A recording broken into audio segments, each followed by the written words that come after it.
সূর্য ওঠে, ভোরের আলোয় জেগে ওঠে একটি দেশ। সোনালি রোদ ছড়িয়ে পড়ে সে দেশের বুকে। পাখি ডাকে, সবুজ পাতার আড়ালে শীষ দেয় ভোরের দোয়েল।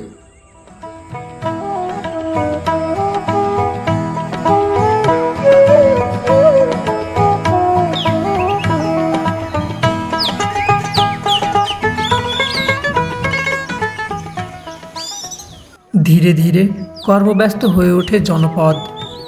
এ যেন আবহমান বাংলার চিরচেনা এক ছবি। চিরসবুজ এ দেশটির নাম বাংলাদেশ। বাংলাদেশকে ষড়ঋতুর দেশ বলা হয়। ঋতুচক্রে বছর ঘুরে এখানে বিরাজ করে ৬টি ঋতু। ১২ মাসের কাঁধে ভর করে যে ৬টি ঋতু গ্রাম বাংলার প্রকৃতিতে রূপের প্রকাশ ঘটায়, সেই মাসগুলো হলো বৈশাখ, জ্যৈষ্ঠ, আষাঢ়, শ্রাবণ, ভাদ্র, আশ্বিন, কার্তিক, অগ্রহায়ণ, পৌষ, মাঘ, ফাল্গুন ও চৈত্র। প্রিয় দর্শক, আজ আমরা এই ভিডিওতে গ্রাম বাংলার ৬টি ঋতুর রূপ বৈচিত্র্য নিয়ে আলোচনা করব। সেই সাথে আলোচনা করব আবহমান গ্রাম বাংলার মানুষের জীবন ও অর্থনীতি নিয়ে। কর্মের তাগিদে যারা গ্রাম ছেড়ে শহরে আছেন অথবা আছেন দূর প্রবাসে, এই ভিডিওটি দেখলে কিছুক্ষণের জন্য হলেও সব ভুলে মনের অজান্তে নারীর টানে বাড়ির কথা মনে হবে। প্রিয় দর্শক, সম্পূর্ণ ভিডিওটি দেখার আমন্ত্রণ রইল। তো চলুন শুরু করা যাক ভিডিওটি। ভিডিওটি ভালো লাগলে আমাদের চ্যানেলটিকে সাবস্ক্রাইব করে অবশ্যই আমাদের পাশে থাকবেন।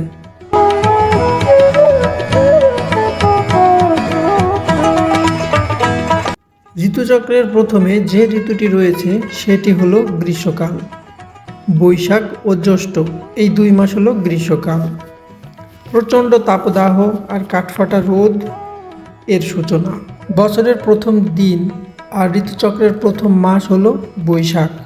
বছরের প্রথম দিন তথা পহেলা বৈশাখ বাঙালির জীবনের একটি প্রাচীনতম আচার। পহেলা বৈশাখে বাঙালি ঐতিহ্যবাহী পোশাক পরিধান করে থাকে।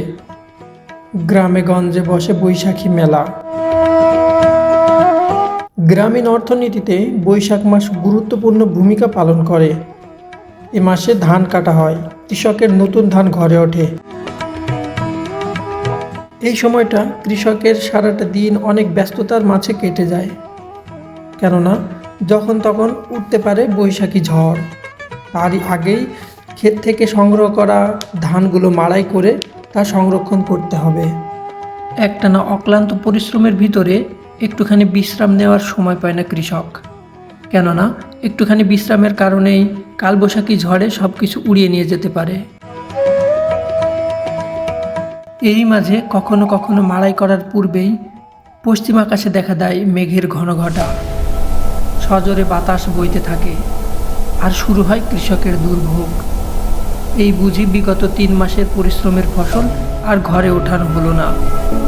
আসলে প্রকৃতি চলে তার নিজের গতিতে। হঠাৎ গর্জে ওঠে প্রকৃতি। তুমুল বৃষ্টির সাথে শুরু হয় বৈশাখের তাণ্ডব। তারপর সমস্ত কিছু উড়িয়ে নিয়ে যে একসময় শান্ত হয় প্রকৃতি। এই শত ব্যস্ততার মধ্যেও দেখতে দেখতে চলে যায় বৈশাখ মাস। তারপর আসে জ্যৈষ্ঠ। জ্যৈষ্ঠ মাসকে মধুমাস বলা হয়। বৈশাখের গরমকে যেন আরও এক ধাপ সামনে এগিয়ে নিয়ে যায় জ্যৈষ্ঠ মাস। প্রচণ্ড গরমের সাথে সাথে জ্যৈষ্ঠ মাসের শেষের দিকে মৌসুমি বায়ুর দিক পরিবর্তন একটি উল্লেখযোগ্য বিষয়। আর এই প্রচণ্ড গরমে গাছে গাছে পাকতে শুরু করে আম, জাম, কাঁঠাল, লিচু সহ বিভিন্ন ধরনের ফল। গ্রামের ফলের বাজারগুলো জ্যৈষ্ঠ মাসে যেন নতুন করে প্রাণ ফিরে পায়। জ্যৈষ্ঠ মাস শেষ হলে বাংলার প্রকৃতিতে ঘটে বর্ষার আগমন। মৌসুমি বায়ু দক্ষিণ থেকে উত্তরে বয়ে যাবার সময়, বঙ্গোপসাগর থেকে প্রচুর পরিমাণ জলীয় বাষ্প বহন করে নিয়ে যাওয়ার সময় বাংলাদেশে প্রচুর বৃষ্টিপাত ঘটায়, যা বর্ষাকাল নামে পরিচিত। আষাঢ়, শ্রাবণ এই ২ মাস বর্ষাকাল। তীব্র তাপদাহের পর বর্ষার নতুন বৃষ্টি প্রকৃতির রূপ যৌবন ফিরিয়ে নিয়ে আসে।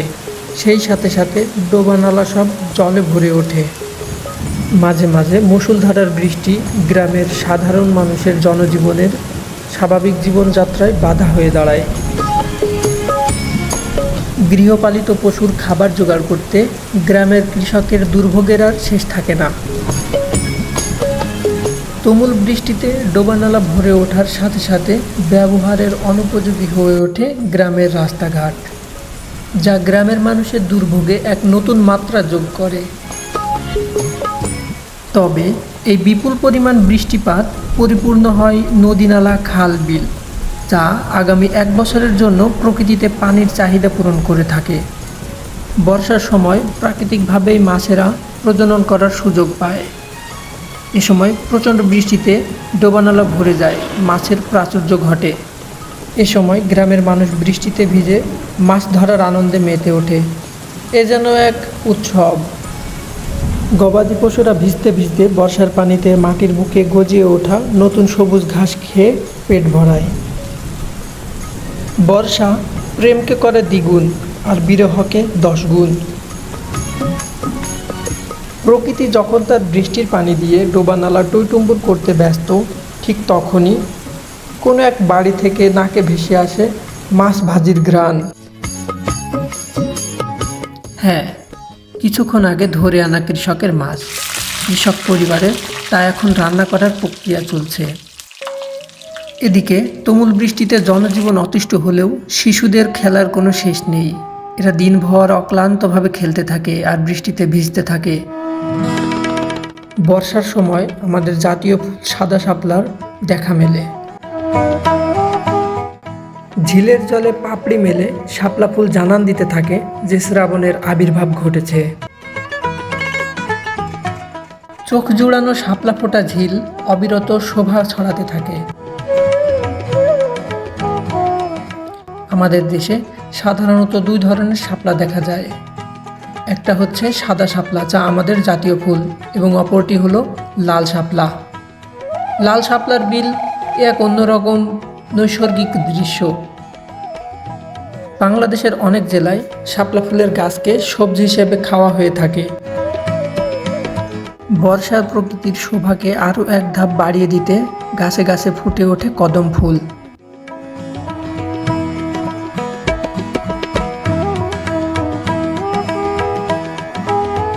এই অপরূপ বর্ষার রয়েছে আরও একটি ভয়ঙ্কর রূপ। অতিরিক্ত বৃষ্টিপাতের ফলে নদীগুলো যখন আর পানি ধরে রাখতে পারে না, তখন নদীকূলে প্লাবন ঘটে। প্লাবিত হয় ঘরবাড়ি, কৃষিজমি। দরিদ্র কৃষক তখন তার ভিটামাটি সর্বস্ব হারিয়ে গবাদি পশু নিয়ে দুঃখের সাগরে ভাসতে থাকে। অপরিপক্ক ফসল চোখের সামনে নষ্ট হয়, ভেসে যায় ঘরবাড়ি, ভাসতে থাকে জনপদ। তারপর এইসব সুখ দুঃখ মিলিয়ে বর্ষা শেষে আসে শরৎকাল। নদীর বুকে কাশফুল, আকাশে পেঁজা পেঁজা তুলোর মতো ভেসে বেড়ানো মেঘ, আর হঠাৎ বৃষ্টি নিয়ে শরতের আগমন ঘটে।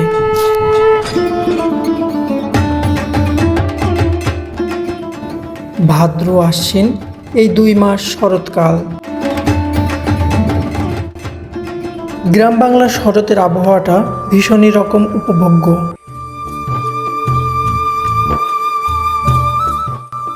শরতে ফোটে শিউলি ফুল।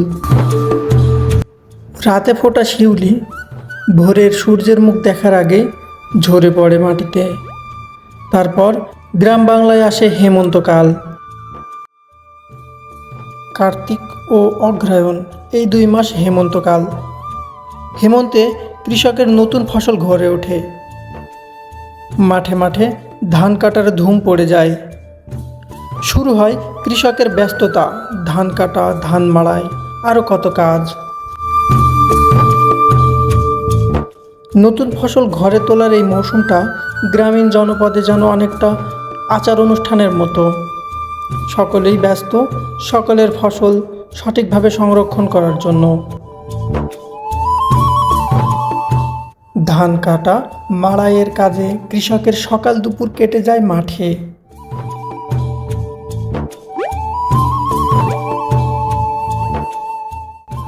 কর্মব্যস্ত সময়ের মধ্যে রান্না করা খাবার কৃষক তার কর্মস্থলেই বসে খেয়ে নেয়। এভাবেই চলতে থাকে কৃষকের ব্যস্ততম সময়। আবহমান গ্রাম বাংলায় হেমন্তে নবান্নের উৎসব হয়।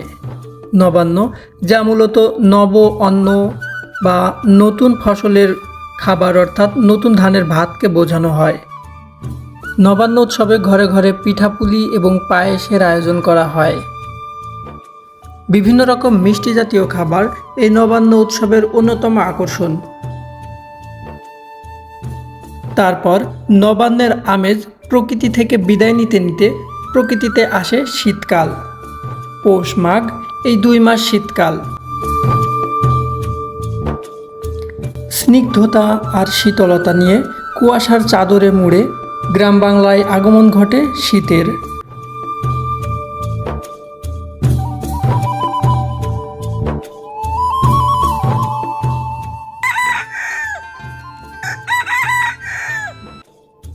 শীতকালে প্রকৃতি তার লাবণ্য হারিয়ে রুক্ষ হয়ে উঠতে শুরু করে। শীতকাল অনেকের কাছে প্রিয় ঋতু হলেও গ্রামের অভাবী মানুষ, শিশু এবং বৃদ্ধদের শীতকালে অনেক দুর্ভোগ পোহাতে হয়।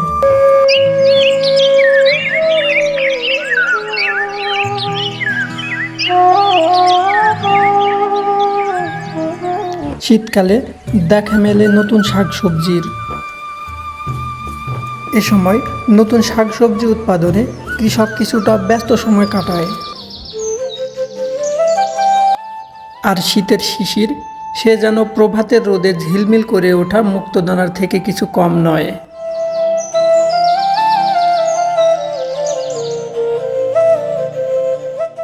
আবহমান গ্রাম বাংলায় শীতকালের যে বিষয়টি সবার মন কাড়ে সেটা হলো খেজুরের রস।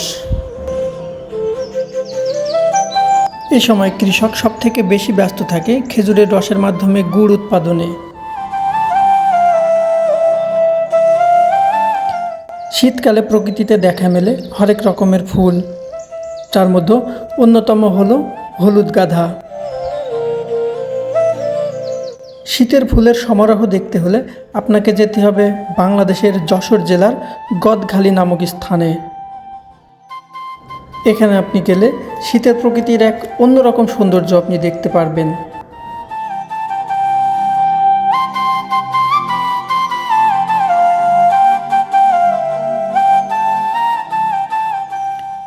শীতকালে খেজুরের গুড় গ্রামীণ অর্থনীতিতে বিশেষ ভূমিকা রাখে।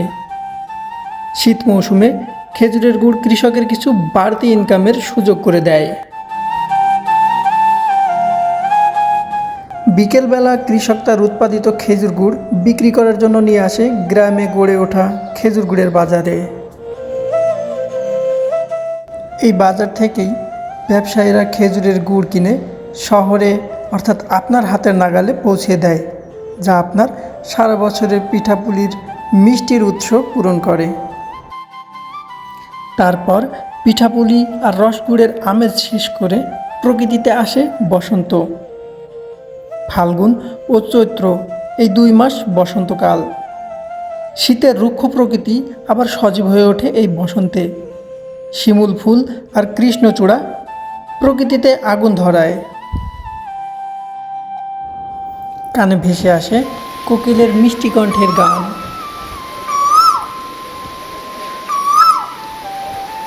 বসন্তকে বলা হয় ঋতুরাজ। কোকিলের মিষ্টি সুর আর সুন্দর আবহাওয়া মনকে মাতিয়ে তোলে বসন্ত।